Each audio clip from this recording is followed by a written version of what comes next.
tahu yang ku percaya. Kalau kami mengingat pengalaman hidup kami Dan bersama dengan Engkau ya Tuhan, yakin Tuhan mendatangkan kepada mereka panglima kan tentara Raja Asyur. kuasanya. Tuhan perlu memakai megafon Ia supaya kita dapat menjaga menyendengkan yang telinga ku kita. taruhkan hingga harinya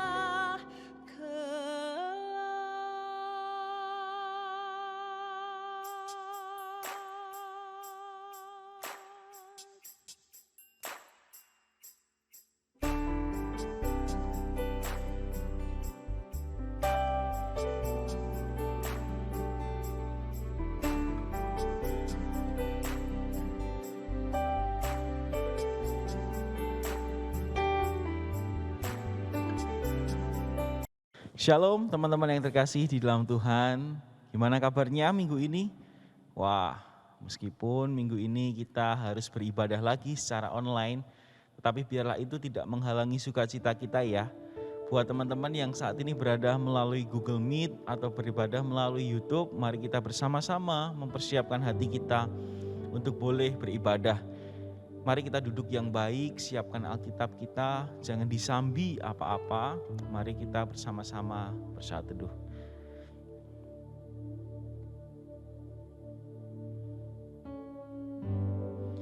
Amin. Saya mengajak setiap kita untuk boleh bersama-sama bangkit berdiri. Ibadah kita pada pagi hari ini dimulai dengan mengakui bahwa pertolongan kepada kita datangnya dari Allah, pencipta langit dan bumi. Turunlah kiranya atas kita sekalian anugerah dan kasih karunia dari Allah Bapa, Allah Putra, dan Allah Roh Kudus. Silakan duduk teman-teman sekalian. Mari saat ini kita bersama-sama bersyukur kepada Tuhan. Kita sama-sama mengangkat hati kita, mengangkat suara kita. Kita katakan, Bapa, Engkau sungguh baik di dalam kehidupan setiap kami.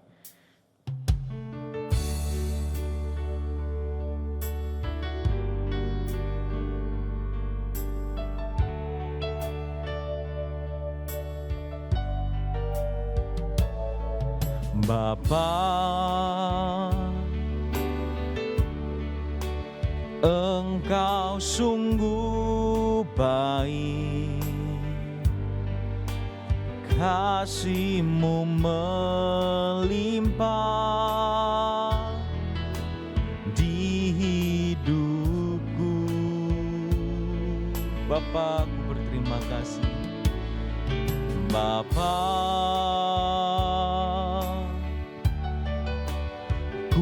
berterima kasih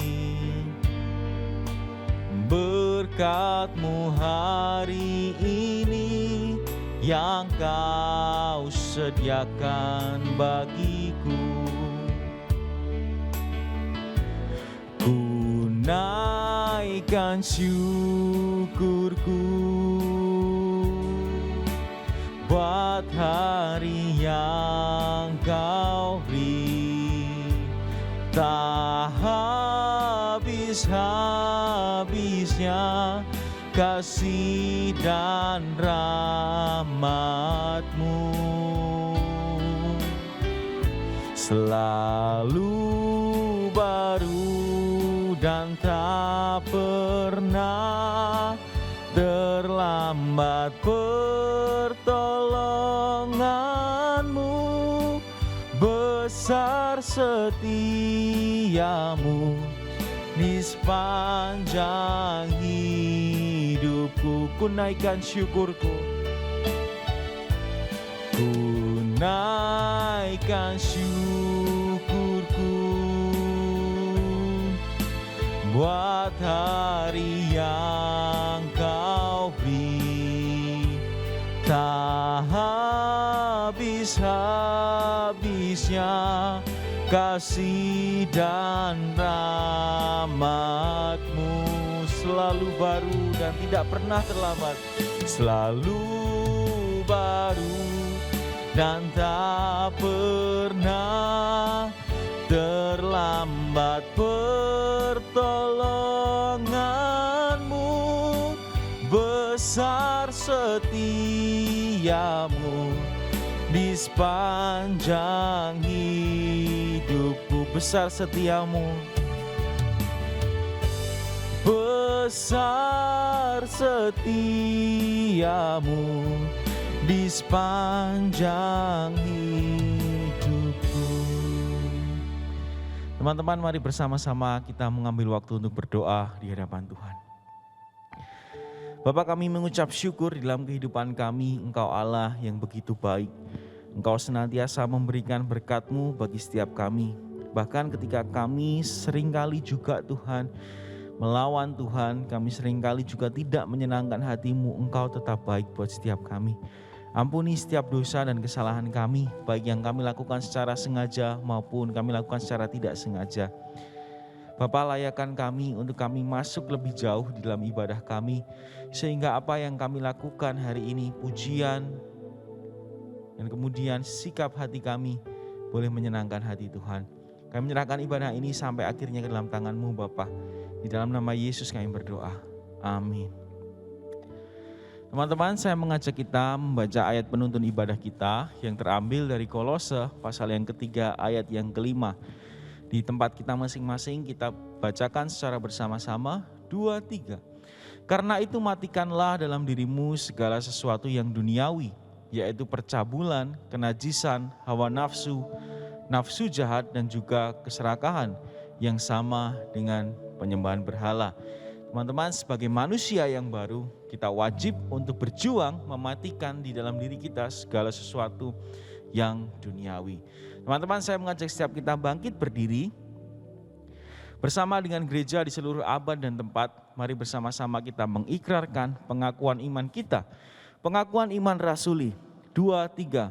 Aku percaya kepada Allah, Bapa yang Maha Kuasa, Khalik langit dan bumi, dan kepada Yesus Kristus, anaknya yang tunggal Tuhan kita, yang dikandung dari Roh Kudus, lahir dari anak darah Maria, yang menderita sengsara di bawah pemerintahan Pontius Pilatus, disalibkan, mati dan dikuburkan, turun ke dalam kerajaan maut. Pada hari yang ketiga bangkit pula dari antara orang mati, naik ke surga, duduk di sebelah kanan Allah Bapa yang Maha Kuasa. Dan dari sana Ia akan datang untuk menghakimi orang yang hidup dan yang mati. Aku percaya kepada Roh Kudus, gereja yang kudus dan am, persekutuan orang kudus, pengampunan dosa, kebangkitan tubuh dan hidup yang kekal. Amin. Masih dengan bangkit berdiri teman-teman. Saat ini mari bersama-sama kita mengatakan kepada Tuhan bahwa Tuhan adalah sumber kekuatan di dalam diri kita. Dia adalah bagian kita sampai selama-lamanya. Allah sumber kuatku. Mari dengan bertepuk tangan teman-teman, dimanapun kita berada kita naikkan pujian ini.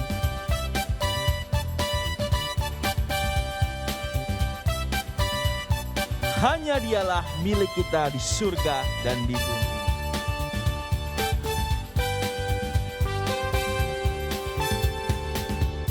Hanya Kau milikku di surga. Tiada yang ku ingini di bumi, hanya Kau. Tak ku andalkan kekuatanku, namun yang pasti kan tetap selamanya Allah sumber kuatku, Allah sumber kuatku, Allah sumber kuatku dan bagianku selamanya. Selamanya. Mari kita naikkan pujian ini dari awal. Hanya Kau milikku, hanya Kau milikku di surga. Tiada yang ku ingini di bumi, hanya Kau. Tak ku andalkan kekuatanku, namun yang pasti kan tetap selamanya Allah sumber kuatku, Allah sumber kuatku, Allah sumber kuatku dan bagianku selamanya. Allah sumber kuatku, Allah sumber kuatku, Allah sumber kuatku dan bagianku selamanya. Selamanya. Segala puji, hormat, dan kemuliaan hanya bagi Tuhan. Silakan duduk teman-teman yang terkasih di dalam Tuhan. Saat ini kita akan bersama-sama memberikan persembahan kita di hadapan Tuhan. Persembahan bisa dilakukan dengan cara mentransfer ke nomor rekening yang sudah akan ditampilkan di layar. Atau kalian bisa mengumpulkannya dulu, nanti ketika kita sudah beribadah secara onsite, kita akan berikan secara bersama-sama. Sambil mengiringi kita memberikan persembahan, kita naikkan pujian, ku bawa kepadamu, oh Tuhan, persembahanku ini. Kita naikkan pujian ini, persembahanku.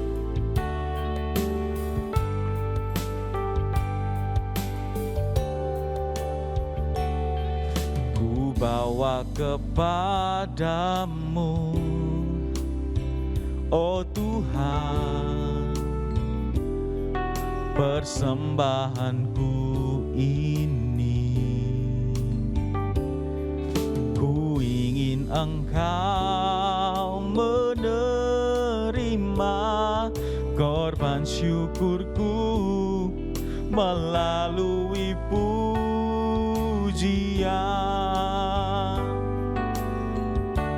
Takkan pernah ku bawa selain yang terbaik, yang harum dan sejati di hadapan tahta-Mu. Yesusku, terimalah korban syukurku ini yang mengalir di hatiku sebagai persembahanku. Mari kita berdoa. Tuhan, terima kasih untuk segala berkat yang Tuhan beri di dalam kehidupan kami. Kami tahu sebenarnya kami tidak layak menerimanya, tetapi Engkau begitu baik sehingga Engkau memberikannya kepada kami. Oleh sebab itu ajar kami ya Tuhan, biarlah kami juga boleh mengembalikan berkat-Mu meskipun tidak seberapa, tapi tolong hati kami memberikan persembahan ini dengan motivasi yang tulus di hadapan-Mu. Terima kasih Bapa, di dalam nama Yesus kami berdoa. Amin. Teman-teman yang terkasih dalam Tuhan, saat ini kita akan bersama mendengarkan kebenaran firman Tuhan. Teman-teman, sebagai orang percaya, kita harus berjuang untuk hidup serupa dengan Tuhan. Karena seumur hidup kita akan mencapai satu tujuan yang sama, kita akan mengejar satu tujuan yang sama. Bukan kekayaan, bukan kemuliaan, tetapi menjadi seperti Tuhan. Itulah tujuan kita. Mari kita naikkan pujian ini, jadi seperti-Mu.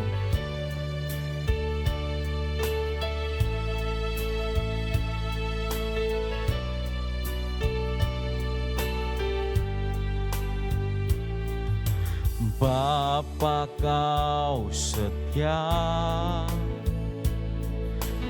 takkan meninggalkan, dan ku percaya Engkau milikku dan ku milik-Mu.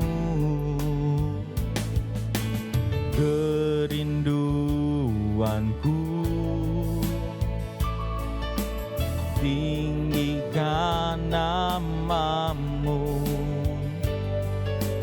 karena ku tahu Engkau dalamku dan ku dalam-Mu. Ubah hatiku seputih hati-Mu, setulus salib-Mu, kasih-Mu Tuhan. Biar mataku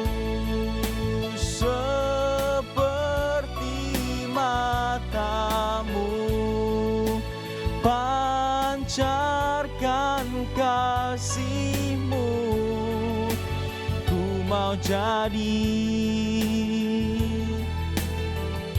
sepertimu. Kita naikkan pujian ini dari awal. Bapa, Engkau setia. Bapa, Kau setia, takkan meninggalkan, dan ku percaya Engkau milikku dan ku milikmu. Kerinduanku tinggikan namamu, karena ku tahu Engkau dalamku dan ku dalammu. Ubah hatiku Tuhan, ubah hatiku seputih hatimu, setulus salibmu, kasihmu Tuhan.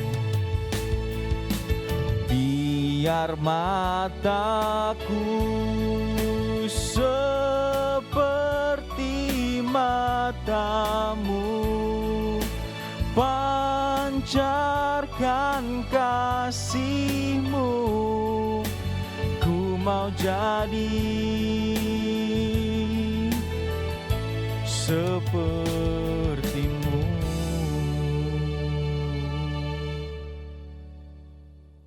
Shalom teman-teman yang terkasih di dalam Tuhan. Saat ini kita akan bersama-sama mendengarkan kebenaran firman Tuhan. Sebelum kita lebih jauh, mari kita bersama berdoa. Tuhan Yesus, terima kasih atas kesempatan di mana kami boleh memuji dan menyembah Engkau. Kami tahu kesempatan itu adalah kesempatan yang berharga bagi setiap kami.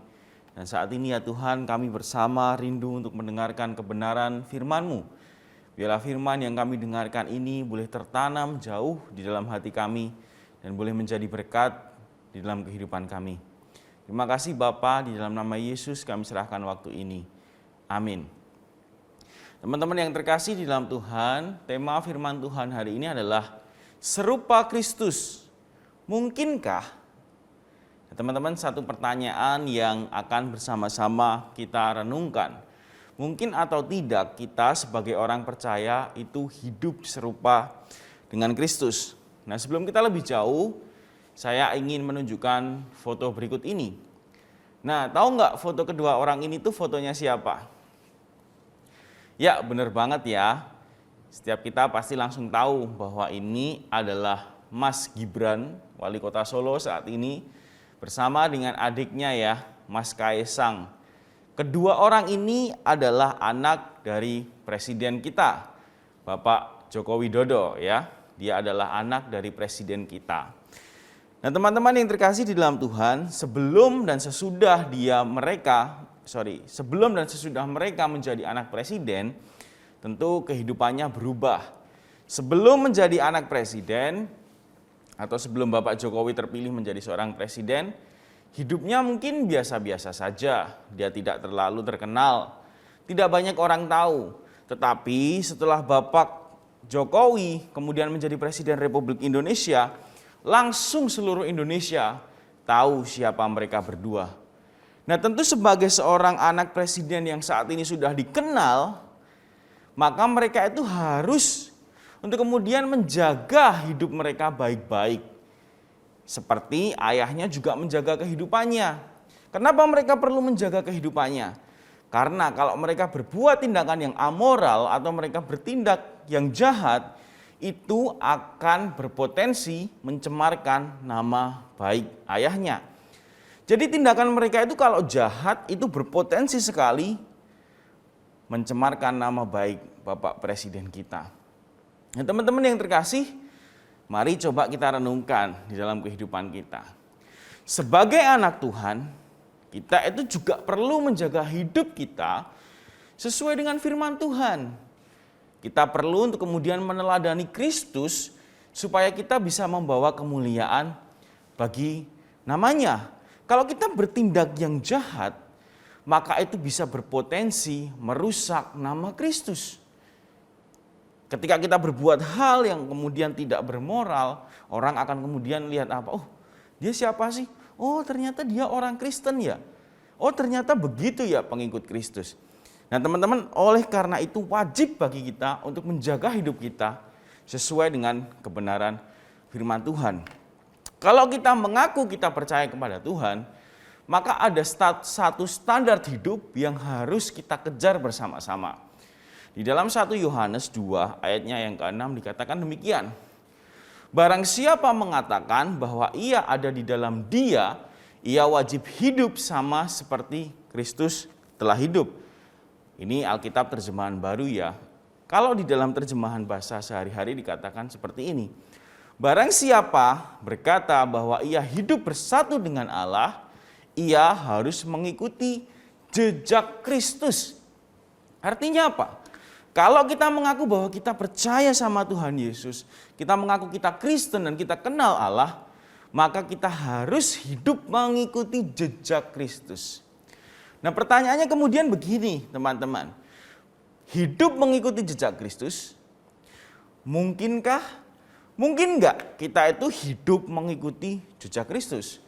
Teman-teman, saya mengajak setiap kita melihat kehidupan kita sebelum dan sesudah kita diselamatkan oleh Tuhan Yesus. Siapa kita sebelum Tuhan Yesus menyelamatkan kita?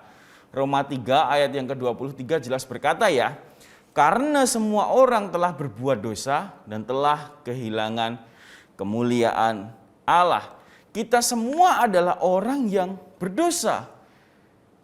Teman-teman, mungkin kalian bertanya, loh bayi gimana kok? Tapi kan bayi itu belum melakukan tindakan dosa. Teman-teman, ketika Adam dan Hawa jatuh di dalam dosa, status keturunannya adalah orang berdosa. Kita semua telah menjadi orang berdosa meskipun kita belum pernah berbuat dosa. Semenjak Adam dan Hawa jatuh ke dalam dosa, status kita adalah orang berdosa. Sama seperti gini loh, hanya dengan kita itu lahir di dalam dunia ini, maka secara otomatis status kita adalah keturunan dari ayah dan ibu kita. Kita adalah langsung menjadi anak dari ayah dan ibu kita tanpa kita melakukan apapun. Nah, sayangnya sama, ketika kita lahir di dalam dunia ini, status kita adalah orang yang berdosa tanpa kita melakukan tindakan dosa, sekalipun secara status kita adalah orang yang berdosa. Nah, teman-teman, orang yang berdosa itu adalah orang yang hidup menuruti keinginan dirinya sendiri. Ambil contoh ya, di dalam Kejadian, Adam dan Hawa setelah mereka jatuh dalam dosa, apa yang terjadi? Keturunannya membunuh saudaranya sendiri. Kain membunuh Habil. Setelah itu apa yang terjadi? Mereka berdosa dengan begitu luar biasa sehingga Allah mendatangkan air bah. Atau kalau kita melihat bagaimana mereka membangun menara Babel yang begitu tinggi, mencari apa? Mencari nama. Dan kita melihat Sodom dan Gomora, waduh parah sekali kehidupan manusia. Orang berdosa itu selalu hidup menurut keinginannya sendiri. Sayangnya, di dalam mengejar keinginannya, mereka jatuh di dalam dosa, demi dosa, dan demi dosa yang lain. Kalau gitu mungkin enggak orang berdosa ini mendapatkan keselamatan kalau dengan usaha mereka sendiri? Enggak mungkin. Mereka akan selalu punya kecenderungan untuk berbuat dosa, demi dosa yang lain. Tetapi teman-teman yang terkasih, di dalam sejarah kehidupan manusia, Yesus itu datang menjadi seorang manusia. Apa yang Tuhan Yesus lakukan? Dia hidup tidak bercacat di tengah-tengah dunia ini sehingga pengorbanannya diterima oleh Allah Bapa. Dan setiap mereka yang percaya kepadanya bisa diselamatkan. Teman-teman, hari ini kalau kita percaya kepada Tuhan Yesus, maka kita adalah orang yang sudah diselamatkan. Efesus 2 ayat 4-5 berkata begini, tetapi Allah yang kaya dengan rahmat oleh karena kasih-Nya yang besar yang dilimpahkannya kepada kita telah menghidupkan kita bersama-sama dengan Kristus. Sekalipun kita telah mati oleh kesalahan-kesalahan kita, oleh kasih karunia kamu diselamatkan. Teman-teman, dulu status kita adalah orang yang berdosa karena tindakan dosa kita. Tetapi hari ini ketika kita menerima anugerah keselamatan dari Kristus, status kita berubah. Dari orang yang berdosa menjadi orang benar.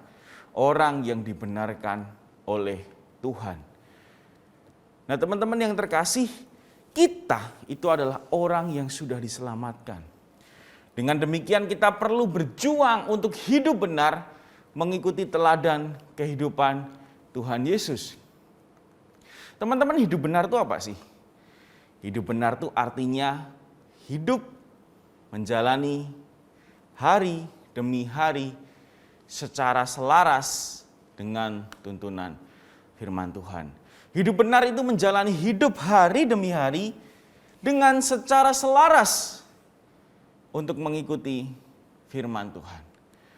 Nah teman-teman yang terkasih di dalam Tuhan, satu kali ada seorang anak yang kemudian dia ini orang yang tidak beruntung ya. Dia tinggal di bawah kolong jembatan. Pekerjaan anak ini sehari-hari adalah memungut sampah, lalu kemudian sampah itu dijual untuk kemudian dia bisa mendapatkan uang sedikit untuk menghidupi dirinya hari demi hari. Nah di dalam kegiatannya itu satu kali ada sepasang suami istri. Kaya, dia konglomerat di daerah itu. Lalu dia melihat anak ini dan dia merasa iba. Singkat cerita anak ini kemudian diadopsi oleh dua pasangan yang kaya ini. Anak yang tadinya tinggal di bawah kolong jembatan mendapat kesempatan untuk menjadi anak dari orang kaya. Dia hidup di rumah yang benar-benar gede sekali. Dia makan tidak kekurangan, apa yang dia mau bisa dia dapatkan. Nah, apakah anak yang mendapatkan kesempatan ini boleh hidup seperti dulu dia hidup di kolong jembatan? Ketika dia menjadi anak seorang yang begitu kaya, masih bolehkah dia memungut sampah, hidup di dalam kekotoran? Tentu jawabannya tidak. Ketika dia sudah diadopsi oleh kedua pasangan ini, dia harus hidup dengan baik. Hidup selayaknya anak dari orang kaya. Dia harus menjaga mannernya, dia harus menjaga tutur katanya, dia kemudian harus belajar dengan tekun supaya dia bisa menjadi seseorang yang berhasil, dan seterusnya. Ketika dia sudah diadopsi, dia tidak boleh hidup sama seperti yang sebelumnya. Nah, tahukah ini adalah kita, teman-teman? Kita yang dari kubangan dosa, diselamatkan oleh Tuhan. Lalu kemudian apakah kita masih boleh hidup di dalam dosa itu? Teman-teman, tentu jawabannya adalah tidak. Kita harus berusaha untuk hidup benar di hadapan Tuhan. Kita harus berusaha menjaga hidup kita sesuai dengan teladan Kristus. Kita tidak boleh lagi melakukan dosa demi dosa seperti yang dulu kita lakukan. Melainkan kita harus kemudian berjuang mati-matian hidup benar di hadapan Tuhan. Teman-teman yang terkasih di dalam Tuhan, waktu saya kecil itu banyak teman-teman saya di gereja atau di sekolah yang Kristen itu pakai gelang ini, teman-teman. Satu gelang dengan 4 huruf ya, WWJD. Artinya apa? Gelang ini adalah gelang di mana WWJD itu kepanjangan dari What would Jesus do? Apa yang akan Yesus lakukan? Maksudnya apa? Nah teman-teman, maksud dari gelang ini adalah mengingatkan setiap kita. Kalau kita berada di dalam posisi tertentu, kita di dalam keadaan tertentu, kira-kira apa yang akan Yesus lakukan kalau dia berada di dalam posisi kita? Nangkap maksudnya ya? Misal gini, kita diperhadapkan dengan satu keadaan di sekolah misalnya. Kita nggak bisa kerjakan ulangan. Lalu kemudian ada godaan untuk mencontek. Nah kita kemudian bertanya, what will Jesus do? Apa yang akan Tuhan Yesus lakukan kalau dia ada di dalam posisiku kali ini? Apakah Tuhan Yesus akan nyontek atau Tuhan Yesus akan tidak nyontek? Kira-kira begitu. Dan tentu jawabannya adalah Tuhan Yesus akan selalu memilih apa yang benar. Dan kemudian gelang ini mengingatkan kita, mengingatkan saya dan teman-teman pada waktu itu ya. Kalau misalnya saya mau berbuat dosa atau kesalahan, kira-kira Tuhan Yesus lakukan enggak ya? Lalu jawabannya adalah enggak. Nah teman-teman, satu kali saya berada di dalam posisi yang cukup sulit ya. Di dalam sekolah waktu itu masih SMP. Dan saya baru pertama kali mengenal Tuhan dengan sungguh-sungguh ya. Di SMP itu ya memang saya sekolah minggu dari kecil, tetapi di SMP ini saya benar-benar mengalami Tuhan dan di situ saya memutuskan untuk iya Tuhan, saya mau ikut Tuhan dengan sungguh-sungguh. Nah waktu saya berubah, teman-teman saya itu kaget. Yang dulunya nyontek jadi nggak nyontek, yang dulunya jahat suka gibah jadi nggak suka, yang dulunya suka nonton yang jelek-jelek, you know what I mean ya, kalian tahu ya, nonton video yang nggak bener. Sekarang jadi enggak. Teman saya pada kaget seperti itu. Tapi sayangnya saya ini adalah orang yang meskipun berubah menjadi lebih baik, tapi saya tidak berubah untuk jadi lebih pintar. Saya tetap kesulitan di dalam beberapa hal, terutama pelajaran yang hitung-hitungan ya, matematika. Nah satu hari teman-teman saya itu nggak bisa kerjain matematikanya, ulangan saya nggak bisa kerjain. Waduh, ribet banget ya. Dulu itu kalau misalnya ulangan kan ada jam istirahatnya. Nah setelah kayak mid semester gitu kan sesi 1 lalu kemudian istirahat sesi 2. Nah sesi 2-nya ini adalah matematika teman-teman. Dan saya kesulitan sekali waktu itu matematika. Nah kira-kira teman saya menawarkan seperti ini. Ya kamu mau nggak saya beri contekan? Kamu kan nggak pinter kan di matematika? Saya bilang, saya nggak mau. Meskipun saya nggak pintar, saya akan berusaha sendiri kayak gitu. Alah, sedikit nggak apa-apa. Dulu kan kamu juga gitu. Saya bilang, enggak. Saya nggak mau. Saya udah berkomitmen untuk berubah. Oh, teman saya ngomong lagi, gini wes. Kamu saya beri contekan, saya pastikan jawabannya itu benar. Karena teman saya ini pintar banget, tapi nakal. Saya bilang, saya tetap nggak mau. Saya mending remedi aja. Seperti itu. Tapi saya berusaha sendiri. Sampai dia ngomong yang terakhir kalinya begini. Kamu mau nggak saya kasih contekan yang jawabannya pasti benar, lalu saya traktir kamu makan, mau nggak ya? Ya dengan berat hati juga sih ya, saya menjawab, saya tetap nggak mau, saya mau berjuang sendiri. Karena saya tahu hidup saya sudah berubah teman-teman. Dulu memang saya nyontek, dulu memang saya melakukan tindakan-tindakan yang nggak benar. Tapi hari itu saya memutuskan untuk berkomitmen dalam diri saya. Sudah, saya mau berubah di hadapan Tuhan. Teman-teman, saya menceritakan ini bukan menceritakan kehebatan saya menolak dosa. Tidak.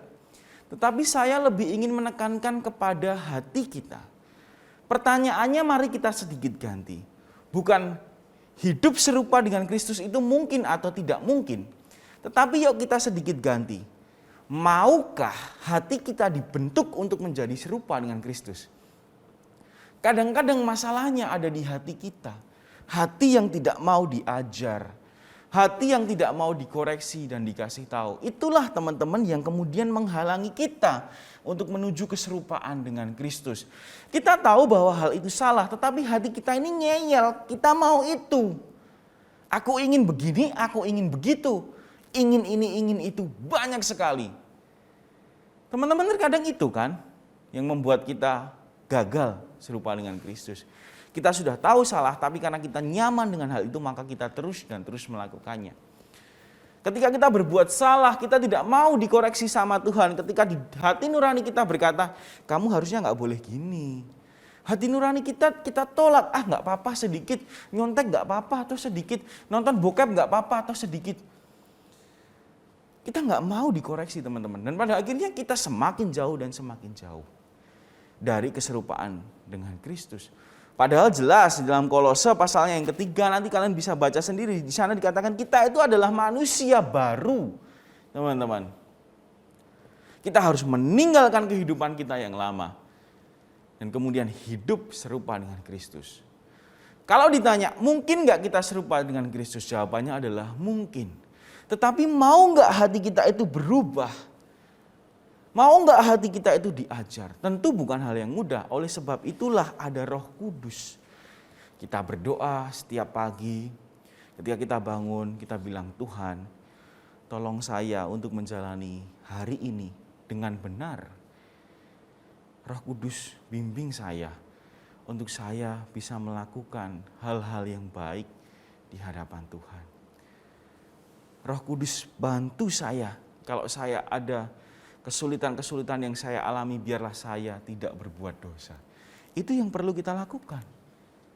Lalu kemudian berapa lama kita berproses menuju keserupaan dengan Kristus? 3 tahun, 4 tahun, 5 tahun, 10 tahun? No. Sampai kita meninggal, sampai mati teman-teman. Kita akan terus berjuang bersama dengan Roh Kudus untuk hidup mengikuti jejak Kristus. Saya berdoa biarlah setiap kita dimampukan untuk kemudian bersama-sama hidup benar di hadapan Tuhan mengikuti teladan Yesus Kristus. Mari bersama-sama kita berdoa. Tuhan, kami tahu bahwa di dalam kehidupan kami sebagai manusia, dulu kami adalah orang yang begitu jahat ya Tuhan. Tapi hari ini kami adalah orang-orang yang sudah diselamatkan dan diampuni dosanya oleh Tuhan. Kami tahu di dalam kehidupan kami yang baru, di dalam Engkau ini, kami perlu untuk kemudian berjuang, mengejar hidup, mengikuti jejak Tuhan Yesus di dalam kehidupan kami. Roh Kudus tolong kami, bila seumur hidup kami terus berproses untuk menjadi serupa dengan Kristus. Ini firman-Mu ya Tuhan yang sudah kami dengarkan, biarlah firman ini termeterai di dalam hati kami. Dan kemudian firman ini kemudian menjadi berkat dalam kehidupan kami, dan kami boleh melakukannya di dalam hari lepas hari. Terima kasih untuk ibadah yang sudah kami lakukan ya Tuhan. Biarlah kiranya kasih karunia dari Allah Bapa, kasih setia dari Tuhan Yesus Kristus, dan penyertaan dari Allah Roh Kudus boleh bersama-sama dengan kami mulai dari hari ini sampai selama-lamanya. Tuhan berkati anak-anak-Mu. Di dalam nama Yesus kami berdoa. Amin. Teman-teman dipersilahkan untuk mengambil saat teduh. Ibadah hari ini selesai. Tuhan Yesus memberkati kita semuanya.